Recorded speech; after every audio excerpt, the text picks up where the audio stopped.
បាទសួស្តីបងប្អូនអរគ្នាស្វាគមន៍ជាថ្មីមកកាន់ Channel សមាគម YouTube កម្ពុជាក្នុងវីដេអូនេះខ្ញុំសូមបង្ហាញពាក់ព័ន្ធនឹង App 3សម្រាប់បងប្អូនអរគ្នាបាទគឺ YT Studio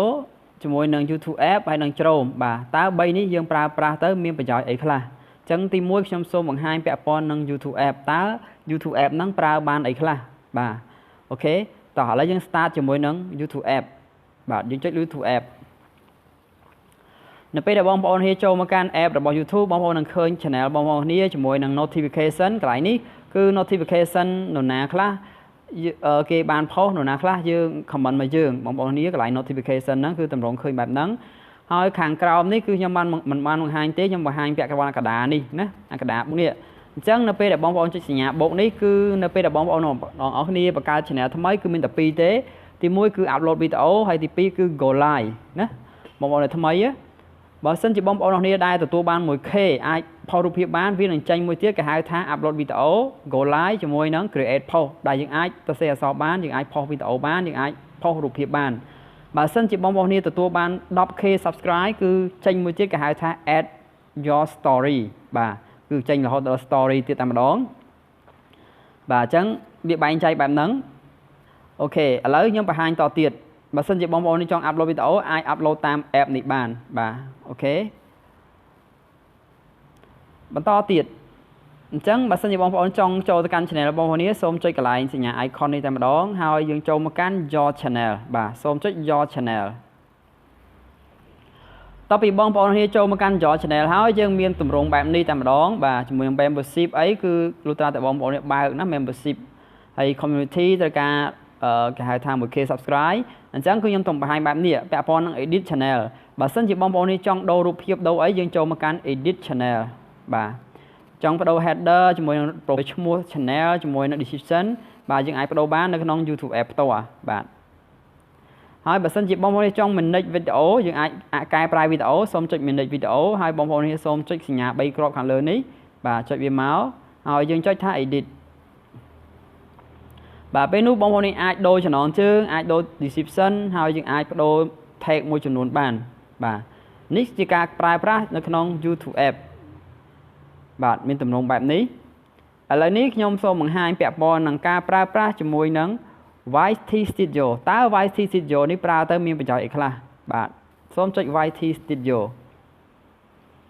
នៅពេលដែលបងប្អូនគ្នាប្រើប្រាស់ជាមួយ YT Studio បងប្អូនអាចមើលឃើញទិន្នន័យចំនួន view ចំនួនម៉ោងជាមួយនឹងចំនួនទឹកលុយហើយការឃើញបែបនេះគឺឃើញត្រឹមតែ28ថ្ងៃចុងក្រោយទេបាទកុំច្រឡំថាប្រចាំខែប្រចាំថ្ងៃណាគឺ28ថ្ងៃចុងក្រោយដែលបងប្អូនឃើញបែបនេះអូខេអ្នកខ្លះគេថាបាត់លុយលោកគ្រូបាត់លុយបាត់ view បាត់ sub មិនមែនទេគឺមកហាញតែ28ថ្ងៃចុងក្រោយទេអូខេតោះឥឡូវយើងចេះអត្រេ3គ្រាប់ខាងឆ្វេងដៃនេះខាងលើនេះយើងឃើញពាក់ព័ន្ធនឹងវីដេអូ playlist comment and listing អញ្ចឹងខ្ញុំសូមបង្ហាញពាក់ព័ន្ធនឹងការកែប្រែវីដេអូ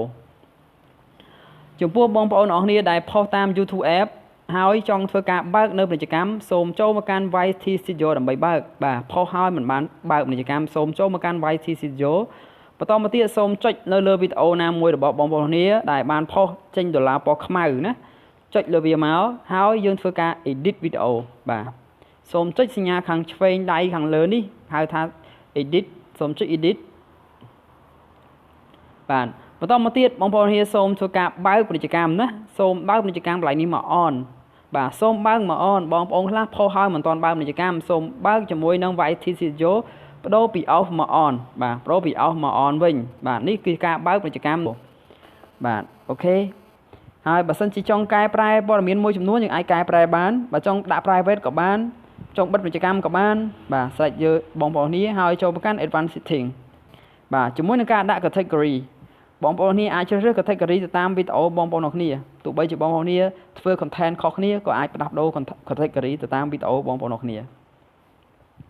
បាទអូខេបើសិនជាអនុញ្ញាតឲ្យគេយកវីដេអូបងប្អូនទៅផុសបានអញ្ចឹងសូមដាក់ creative comment ពេលនោះលែងមាន copyright ទៀតហើយបាទគេ download វីដេអូបងប្អូនទៅមិនអាច copyright ពីបងប្អូនទេបាទនេះគេហៅថា creative comment អញ្ចឹងខ្ញុំបញ្ជាក់ឡើងវិញដើម្បីធ្វើការកែប្រែវីដេអូសូមចូលមកកាន់ YT Studio បន្តមកទៀតសូមចុចវីដេអូបងប្អូនទាំងអស់គ្នាណាមួយហើយសូមចុច edit ដើម្បីធ្វើការកែប្រែព័ត៌មានពិសេសជាងគេអ្នកដែលបានផុសវីដេអូតាមរយៈ app របស់ YouTube ភ្លេចបើកពាណិជ្ជកម្មសូមចូលមកកាន់ YouTube app សូមទៅ YT Studio ដើម្បីធ្វើការបើកពាណិជ្ជកម្មសូមបដូរពី off មក on ឬក៏ពី on ទៅ off សាច់បងប្អូនអ្នកគ្នាបាទអរគុណឥឡូវនេះខ្ញុំសូមបង្ហាញមួយទៀតពាក់ព័ន្ធនឹងជ្រោមបាទតើជ្រោមមានប្រយោជន៍អីខ្លះបាទឥឡូវយើងចូលមកកាន់ជ្រោមគឺជាការប្រើប្រាស់ក្នុងទម្រង់មួយដែលជាទម្រង់កុំព្យូទ័របាទនៅពេលដែលបងប្អូនគ្នាចូលមកកាន់ជ្រោមសូមចុចកន្លែងនេះសញ្ញា3គ្រាប់ខាងលើនេះចុចថា desktop size បាទសូមជ្រើសរើសសញ្ញាគ្រីស desktop size បើសិនជាមិនគ្រីសសូមគ្រីសបាទដើម្បីជាទម្រង់មួយដាក់ទម្រង់កុំព្យូទ័រសូមចូលមកកាន់កន្លែងនេះគេហៅថា youtube.com បន្ទាប់ពីបងប្អូនគ្នាចូលមកកាន់ youtube.com ហើយបើសិនជាមានការកែប្រែទម្រង់ឬផ្លាស់ប្ដូរទម្រង់ណាមួយសូមចុចសញ្ញា3គ្រាប់ខាងលើបាទសូមជ្រើសរើសឲ្យច្បាស់ថាវាជា desktop size បាទឲ្យប្រកាសថាវាជា desktop size បន្តមកទៀតបងប្អូនគ្នានឹងឃើញ icon នៅ channel បងប្អូនគ្នាបន្ទាប់ពីយើង sign in ហើយបាទសូមចុចសញ្ញា icon រូបភាពនេះហើយសូមចុចកន្លែងនេះដែលគេហៅថា your channel បាទសូមចុច your channel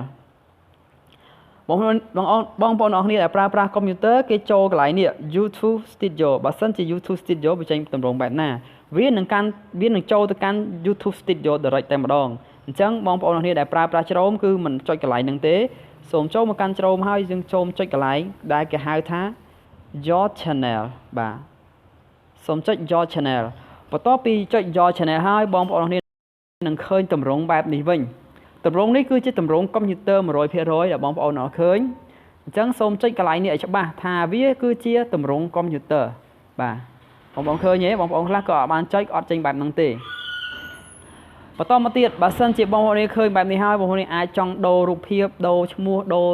profile គឺយើងអាចចូលមកកាន់កន្លែងហៅថា custom channel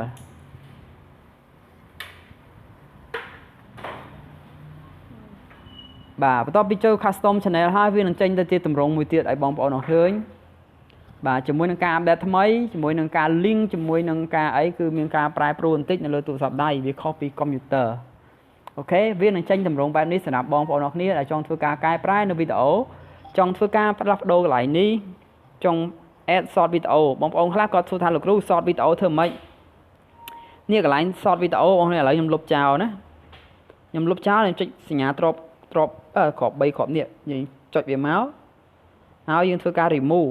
ពេលនោះ short video នឹងបាត់ហើយបើសិនជាចង់ add វិញចុចកន្លែងនេះបាទបងប្អូនដែលអត់មានណាចុច add វាមក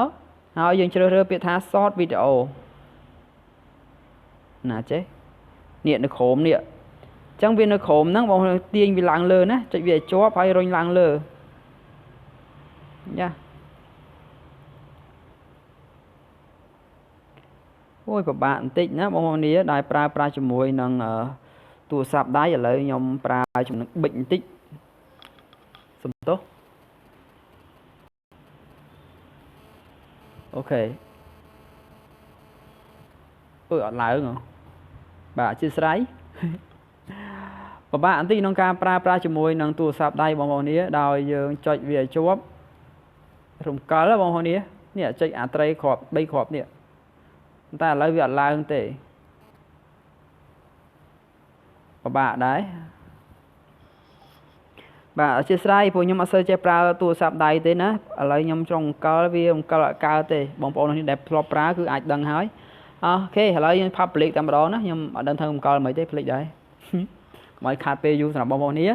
បាទអញ្ចឹងបើសិនជាបងប្អូននេះប្រើជាមួយនឹងបែបនេះយើងចូលទៅកាន់ branding បាទចូលទៅកាន់ branding ហើយយើងចូលទៅកាន់ដូររូបភាពដូរអីកន្លែងហ្នឹងតែម្ដងបាទបើសិនជាចង់ដូរពាក់ព័ន្ធវីដេអូសូមចូលមកកាន់កន្លែងវីដេអូបងប្អូនអរគ្នាហើយធ្វើការកែប្រែដោយលក្ខណៈកុំព្យូទ័របែបនោះដូចគ្នាបាទនេះដូចជាទម្រង់កុំព្យូទ័រដែលបងប្អូនអរគ្នាប្រើដែរអញ្ចឹងការប្រើប្រាស់ជាមួយនឹង YouTube app YT Studio នឹងជ្រោមលក្ខណៈមួយខុសពីគ្នាអញ្ចឹងគឺ3វាខ្ញុំបានបង្ហាញបងប្អូននេះហើយបើសិនជាបងប្អូនមិនទាន់បានបើកពាណិជ្ជកម្មសូមបើកណាយើងចុចកន្លែង on នេះមកយើងយក on ទៅ off off ទៅ on ទៅអូខេកន្លែងបើកពាណិជ្ជកម្មបាទបើចង់កែប្រែជាមួយនឹងវីដេអូឬក៏ព័ត៌មានអីយើងសូមចុច edit អូខេបាទចុច edit ណាបងប្អូននេះ select វាមកសំទោសបាទអូខេអូយ ប្របាក់ប្រើបន្តិចអូខេឥឡូវសូម slash ប៉ុណ្ណឹងសិនប៉ុណ្ណឹងបានអាចជ្រាវបន្ថែមពីលើនឹងទៀតណាបងប្អូននេះខ្ញុំគ្រាន់តែបង្ហាញពាក់ព័ន្ធនឹងក្រងឆ្អឹងរបស់វីដេអូនេះទេអូខេបាយបាយជួបគ្នាវីដេអូ